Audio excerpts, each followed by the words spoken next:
Olá, eu sou Daniel Miteubach e você está assistindo ao Repercute Paraná, uma iniciativa da Central Única dos Trabalhadores para levar até a sua casa aquilo que você não vê na programação convencional. O tema do nosso programa de hoje é a campanha de luta dos bancários. Para tratar desse tema, contamos com a presença de Elias Jordão, presidente da FETEC, a Federação dos Bancários no Paraná. Elias, seja muito bem-vindo conosco ao Repercute. Muito obrigado, Daniel. Boa tarde a todos os telespectadores da CWB TV e do Repercute. Bom, Elias, os bancários estão nacionalmente lançando a sua campanha de lutas nesse ano. Você poderia dizer para a gente quais são as principais reivindicações da categoria nessa campanha?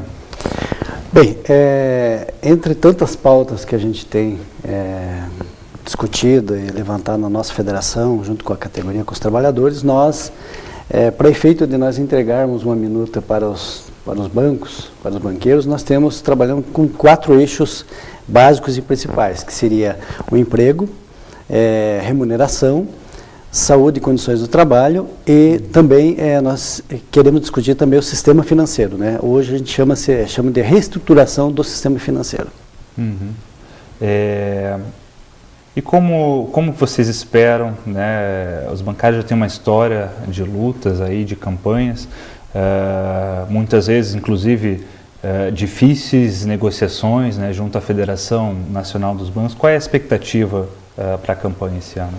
Olha, Daniel, a gente tem sempre assim, evidentemente, uma expectativa a cada ano de que a gente possa fazer, evidentemente, uma boa negociação, né? Tanto é que quando nós fazemos a nossa proposta de negociação com a FENABAN, né, com os banqueiros, nós sempre até, inclusive, na primeira rodada nossa de negociação, nós sempre combinamos ali com a FENABAN que, digamos, a gente vai tentar minimamente esgotar todo o processo negocial na mesa de negociação, né? Uhum.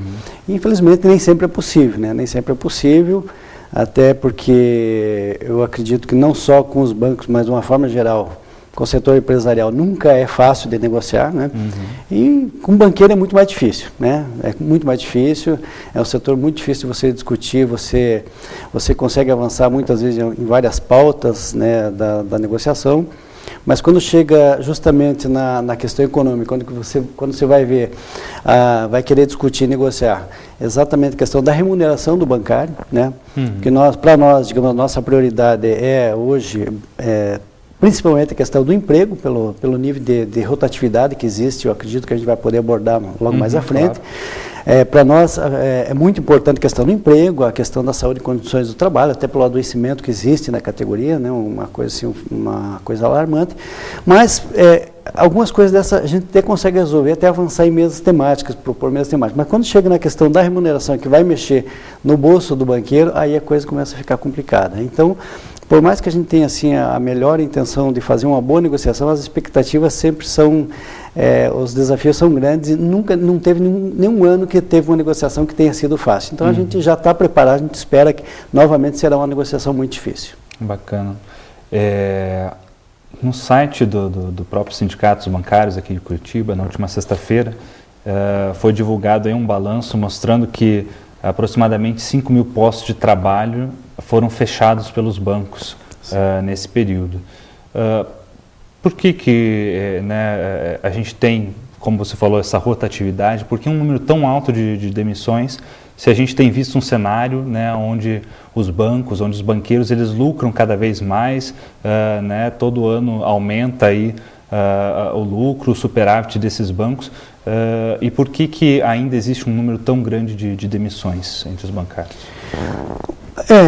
Infelizmente, assim, como eu já havia dito para você, esse tema para a gente é tão importante, né, é um dos temas mais importantes para a gente, a questão do emprego, que nós sempre debatemos e discutimos assim. A gente quer, de fato, uma boa remuneração, você quer um bom índice, mas nós batemos muito na questão da tecla do emprego, porque nós avaliamos que não vai resolver nada o trabalhador ele ter um salário assim, evidente, ele que faz jus, né, ele gera esse lucro para os bancos, ele faz jus a essa remuneração, a a essa conquista do índice, mas para nós também a gente avalia assim que também não vai resolver nada se ele tiver uma boa remuneração, mas não puder contar com o emprego no dia seguinte. Então a gente tem tentado assim, de todas as formas, colocar alguma cláusula onde garanta uma das bandeiras nossas, junto com a Central Única, é a Convenção 158, né?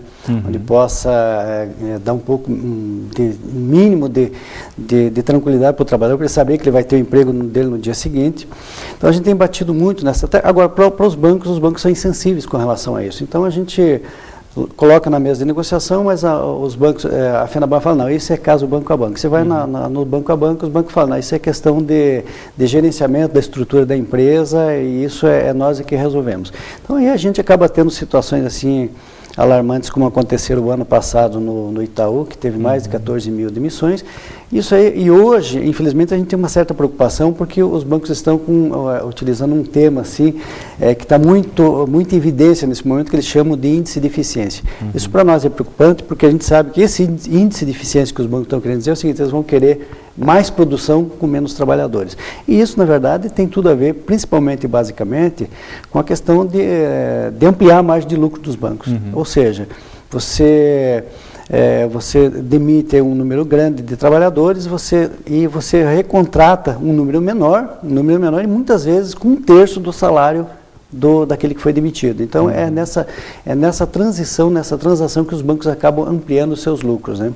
Então, é uma bandeira que a gente bate muito forte por conta disso, né? Porque a gente sabe que o foco não é tão somente ampliar o lucro e a rentabilidade dos bancos. Quer dizer, a própria lógica, né, dos banqueiros, ela se mostra perversa nesse sentido, na medida que a gente vê que acaba sendo lucro pelo próprio lucro. O lucro pelo próprio lucro, né? Ou seja, não se pensa, na verdade, no trabalhador que está ali gerando todo o lucro da empresa, está fazendo a linha de frente com o cliente, é a imagem da empresa. Não se pensa, por exemplo, nas famílias que estarão, né, desassistidas, né, estarão, né, sofrendo essa agressão, né, do desemprego.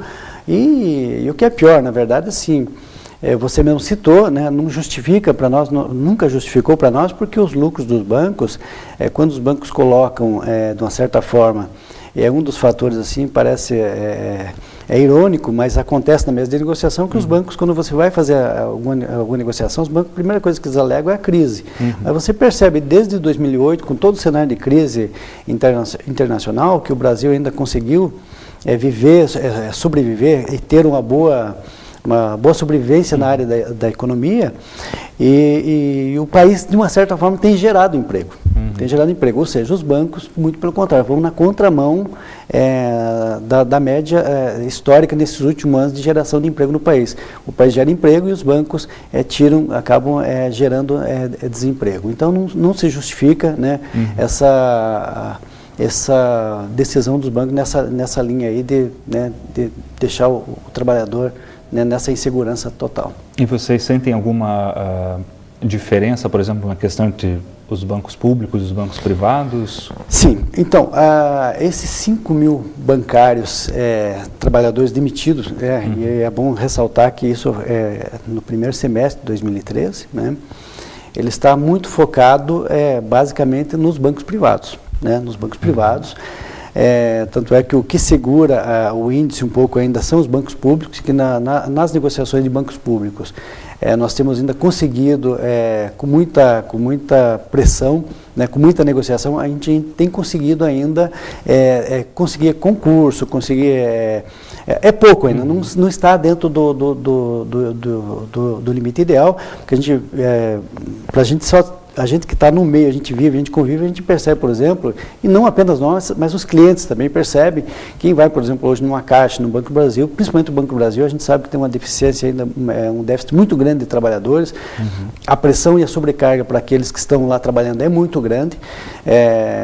E aí diria para você que num outro tema que a gente vai entrar aí, por exemplo, no Banco do Brasil, a pressão, a assédio moral, ela é tão forte quanto nos bancos privados hoje, é uma coisa que a gente tem cobrado e batido muito nessa tecla, mas ainda, na questão do emprego, ainda o saldo dentro dos bancos públicos, Caixa e Banco do Brasil principalmente, ainda tem sido, dentro de uma negociação que a gente tem feito, ainda tem sido positivo, a gente tem conseguido. Então, o número maior mesmo de demissões está focado nos bancos privados. E vocês têm percebido, por exemplo, alguma relação disso com a questão das terceirizações, né? Como é que isso tem atingido os bancários de maneira geral? Olha, a questão da terceirização, para nós, hoje, a gente ainda, digamos, o número é muito grande, né?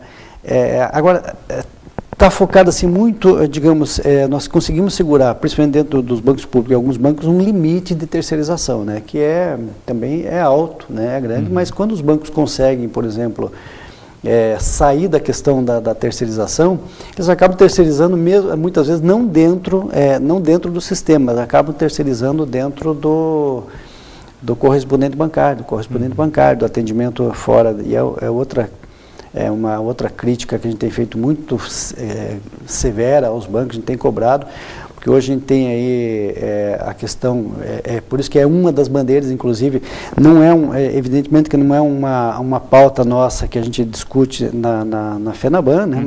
Mas para nós, enquanto trabalhadores, pega muito a questão da PL 4330, que hoje isso hoje já tem um certo número muito alto de terceirizados, e a gente percebe que se esse PL 4330 passar, a gente sabe que não só nas outras categorias, mas principalmente a nossa, ela vai ser muito afetada. A ampliação de terceirização vai ser muito maior, até porque existe lá uma cláusula nessa nova proposta que está sendo colocada aí da PL, que tem uma cláusula lá que atende especificamente os bancos, né? Abre todo o processo de terceirização, e nós somos muito críticos, até porque, por mais que ele facilite um pouco a vida das pessoas, mas a questão do correspondente bancário, ele seria mais para atender a questão da inclusão bancária, mas inclusão bancária lá naquelas regiões onde você não tem mais longínquos, você não tem uma agência bancária,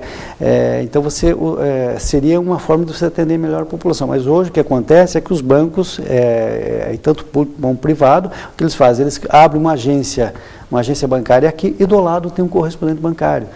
Isso para quê? Para abrir a conta corrente do cliente na agência, explorar, ter as tarifas, ter a conta, a aplicação, o investimento, mas o atendimento joga lá para o lado de fora, aí vai para a lotérica. A gente vê situações aí, eu fico olhando muito aí pela cidade, aí, lotéricas aí, onde lotérica, sem menor segurança, o cliente aí em fila para o lado de fora da rua, lá na chuva, no frio, agência do correio, sem menor segurança, e aí fica, né, o lucro, a lucratividade fica com os bancos, e o cliente e a sociedade ficam com o prejuízo.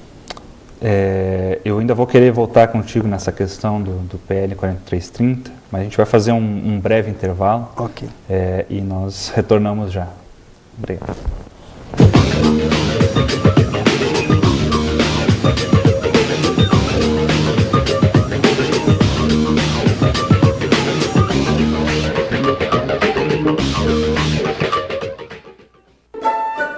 Ei, coelho, vamos passear na floresta? Por que na floresta? Eu não sou Chapeuzinho Vermelho não, hein? Que isso, coelho, somos amigos desde criança. Está bem, vamos então. Onde vocês vão? Vamos passear na floresta. Na floresta? Não posso esperar mais. Não aguento de fome. Galo, você comeu meu amigo. Não aguentava mais de tanta fome. Vocês viram o meu coelho? O lobo comeu. Eu? Ele que comeu o coelho, meu amigo, de uma vez só. Quem comeu o meu coelho? Não fui eu. Mentira, foi ele. Passarinho, quem comeu o coelho? Eu não estava olhando na hora, mas galos não comem coelhos. São os lobos que comem. Eu sei que foi você, seu lobo sonso, direto pra cadeia. Mas não fui eu, esse Você está passarinho preso, louco. você vai pra O galo cadeia, é um louco, ele assassino de comeu o coelho. coelho. O fato é único, as opiniões não. Questione as notícias, ouça outras versões. É com a verdade que se constrói a democracia. Quero falar também.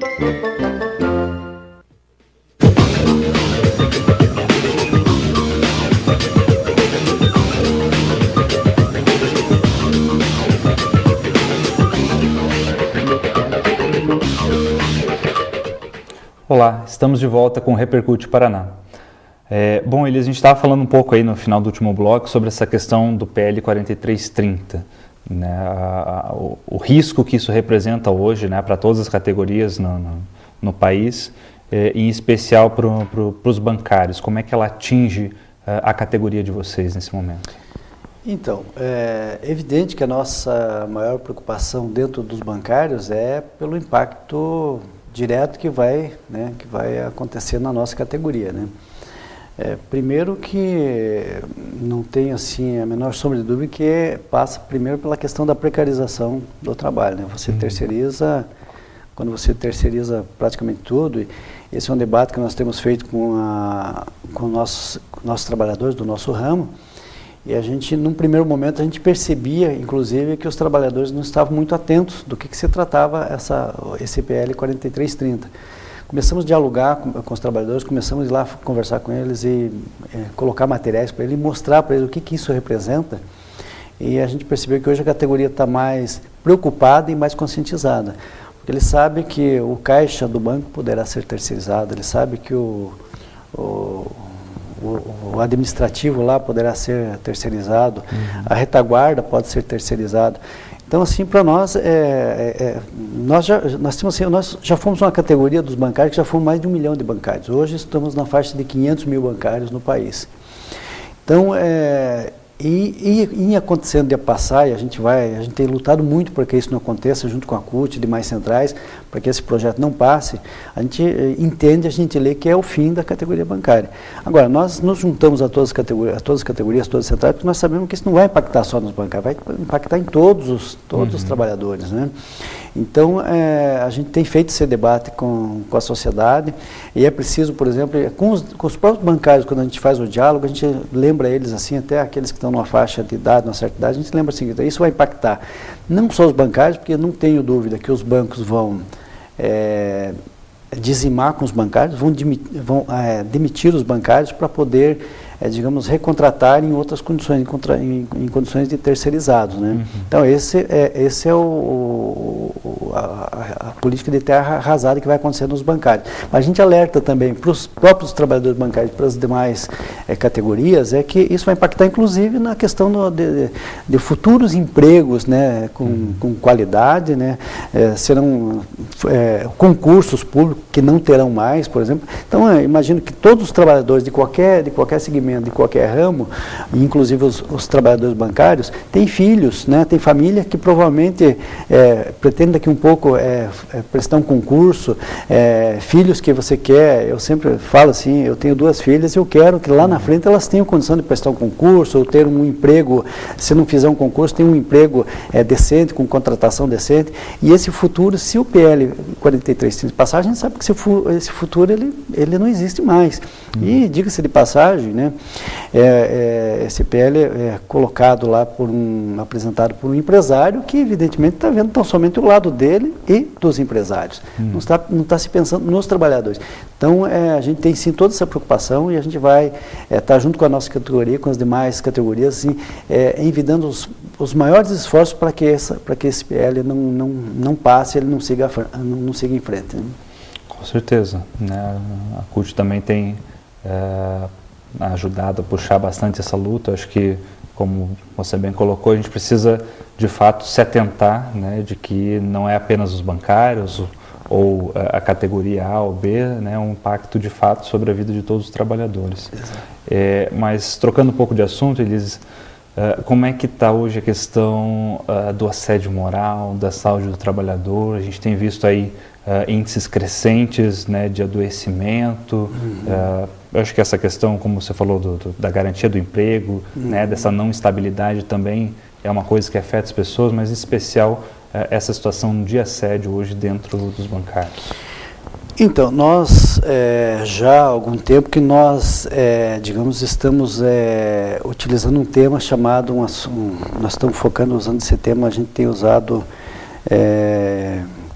e repetindo, a gente busca muito a questão da remuneração, que a gente não abre mão, mas a gente tem dito que, né, a questão do emprego para nós é muito importante e a questão da saúde e condições de trabalho também para nós se não uma das mais importantes, para mim, pessoalmente, é a mais importante, Porque o quadro que nós temos hoje, se pega aí há 10, 15 anos atrás, nós tínhamos trabalhadores, e nós chamamos hoje isso já de violência organizacional, ou seja, porque ela vem lá de cima, vem descendo até que bate aqui embaixo, em situações onde muitas vezes você vai em agência bancária, você vê que o ambiente está insuportável, as pessoas estão adoecidas, e você vai lá, você faz uma atividade, você conversa com a direção do banco, com o RH do banco, e fala que aquela situação está insuportável, e o banco não resolve, você vai lá para uma atividade, e quando você vai para a atividade lá na porta da agência, você percebe que muitas vezes o gestor está adoecido, ele já está passando aquele adoecimento dele, aquela pressão que ele recebe, ele já está passando para os seus subordinados. Então isso tem preocupado muita gente, porque há 10, 15 anos atrás nós tínhamos a questão, né, da LER, que era muito conhecida no meio do bancário, por questão da digitação, e nós lutamos muito no início, tanto as empresas como a sociedade não entendia, não compreendia, discriminava, inclusive, até que a gente lutou tanto, até que a gente provou que era uma epidemia, uma doença de uma categoria. Aí, passado algum tempo, a maior preocupação nossa agora é que essa doença ela migrou da LER para as doenças psíquicas mentais. Hoje o adoecimento, os distúrbios mentais dos trabalhadores, até dos bancários, por conta da pressão por metas, nós temos enfocado muito na discussão na questão das metas, e os bancos, assim, de uma forma assim, muito zombeteira e irônica, dizem que não tem, que a pressão, que todo mundo tem que ter metas na vida, que não é bem por aí, que as metas estão dadas de acordo com as condições de cada um, as pessoas, mas e aí a gente vai ver que no dia a dia não é bem assim, todo mundo tem meta lá dentro, metas abusivas, as pessoas adoecem. Hoje o número de trabalhadores bancários que fazem uso de remédio controlado, tarja preta, é muito grande, isso nos preocupa, a gente tem pesquisa, a gente apresenta para os bancos, a gente cobra, mas os bancos não querem saber. Para eles, como eles querem ter o lucro, né? Então somente o lucro, sugar o trabalhador ao máximo. E daqui a pouco descarta esse trabalhador, pega outro que está vindo lá, novinho, e receita no mercado. E vai continuar explorando. Então os bancos não se preocupam. Agora, nós cobramos sempre incisivamente, porque a gente sabe que esse adoecimento, ele traz todo um problema, ele acaba com a saúde do trabalhador. Esse trabalhador, num curto espaço de tempo, ele vai estar, com a sua saúde totalmente detonada. Ele vai influenciar na vida da família, porque a família também vai sofrer o impacto desse adoecimento do trabalhador. E o que é pior, quando chega no limite, quando esse trabalhador foi sugado e jogado igual um bagaço de laranja, a hora que ele teve todo esse processo, simplesmente quem é que paga a conta? A sociedade, porque esse bancário, o banco simplesmente afasta ele e vai para o INSS, né, vai para a sociedade toda pagar. E aí continua aquele processo, os bancos continuando tendo lucro e a sociedade, as famílias e os trabalhadores com prejuízo. Agora, tem uma situação mais agravante ainda para nós, que nessa pressão de metas, hoje não é nenhum caso, nem dois, são vários casos de trabalhadores assim, e isso não é uma coisa assim, isso é literal o que está acontecendo. Tem trabalhador morrendo no local de trabalho, com parada cardíaca, o cara, ele não está aguentando mais a pressão, ele não aguenta, ele está de tal forma pressionado, ele tem que produzir, ele tem que trabalhar, ou ele produz, porque a meta de hoje de 100%, amanhã é 120, ele cumpriu 120, é 150, ele não dá mais conta, e ele tem a pressão que se ele não continuar cumprindo, ele acha que ele vai ser demitido, e chega uma hora que a pessoa não aguenta, e teve situação em São Paulo de um trabalhador saindo. Aqui em Curitiba nós tivemos uma situação de um trabalhador que, trabalhando dentro da agência bancária, caiu infartado dentro da agência bancária pela pressão. Tivemos um caso em São Paulo de um banco, de um trabalhador que começou a se sentir mal, pediu para ir para o médico, ligou para a esposa e falou: olha, eu estou indo para o médico, não sei se eu vou sobreviver, mas se eu não sobreviver, você processa o banco, porque a culpa é do banco. Não deu outra, chegou, ele faleceu no hospital. Então, o nível de pressão por metas, o nível de assédio moral e de pressão é muito grande dentro do sistema financeiro hoje. Bom, os bancários aí, né, como a gente conversava antes, tem uma história já, né, de mobilizações, são de fato uma das categorias mais mobilizadas, né, nacionalmente, estão completando aí 21 anos, né, de negociação coletiva. E como é que isso se reflete na base? Como é que vocês constroem esse processo de mobilização junto à base dos bancários? De fato isso é uma construção, né? É uma construção já de algumas décadas, né? Já de algumas décadas, como você mesmo disse, ela está completando agora 21 anos a nossa convenção. Pelo que me consta, acho que é a única categoria que tem uma convenção nacional onde o mesmo piso, o mesmo salário vale de norte a sul para qualquer bancário de qualquer banco, né, de qualquer empresa. Agora, teve uma construção de algumas décadas, que isso não só foi uma coisa fustigada e cobrada, né, organizada via congressos, né. Nós temos o Banco do Brasil, que todo ano tem o Encontro Nacional dos Funcionários do Banco do Brasil, temos o CONECEF, que é um encontro anual dos trabalhadores da Caixa Econômica. Os bancos privados também, especificamente por corporação, anualmente fazem seus encontros e vão montando essa pauta, né? Até que a gente conseguiu aí, depois de algumas décadas, unificar numa pauta, numa minuta, onde a gente prepara toda uma minuta, e hoje, anualmente, a gente começa assim. Eu tenho exemplo aqui do Estado, mas esse exemplo ele reflete em todo o país. Nós, aqui no Estado, nós começamos fazemos 3, desde o início de junho, maio, junho, lá por fevereiro nós já começamos a tocar no assunto dentro da federação, né? A campanha salarial, começar a preparar, organizar, fazer os debates. Sim. E quando chega lá por mês de junho, nós fazemos 3 conferências regionais, né? Curitiba e mais 2 no interior, onde nós preparamos aí toda a nossa pauta, a nossa minuta, pegamos aquela minuta que nós já temos, damos uma repassada nela, agregamos alguma coisa de acordo com a dinâmica do momento, né, aquilo que são as necessidades do momento, e a gente traz para uma conferência estadual. Aí, vindo para essa conferência estadual, todos os trabalhadores de todos os bancos que estão reunidos dentro de delegações proporcionais, que vêm do estado todo, nós repassamos novamente toda a minuta e levamos para uma conferência nacional, que acabamos de sair dela agora. Nós acabamos de preparar toda a nossa minuta, e essa minuta é discutida, aprovada, né, na Conferência Nacional, pegando o subsídio de todas as conferências estaduais. Aí a gente prepara e entrega. Nós, inclusive, estamos com a nossa minuta preparada agora, depois de aprovada, dela montada na Conferência Nacional. Nós passamos elas de novo em assembleias para terem aprovação dos trabalhadores, né, e das trabalhadoras, e aí até dia 29 nosso prazo, e dia 30 nós entregamos essa minuta para os bancos, e é onde a gente abre o processo negocial. Bom, ainda, né, bem rapidinho, só para a gente poder fechar o programa, Elias, a gente sabe que numa campanha de lutas a possibilidade de greve ela nunca está descartada, né? Sim. Qual é o recado que você deixa para a população nesse momento, se a gente tiver que enfrentar esse ano aí uma greve dos bancários? É o que eu te falei, Daniel. Então, nós, normalmente, a gente procura sempre fazer uma campanha salarial o máximo negociado, que não precise ir para a greve, mas tem sido impossível, quase difícil, né?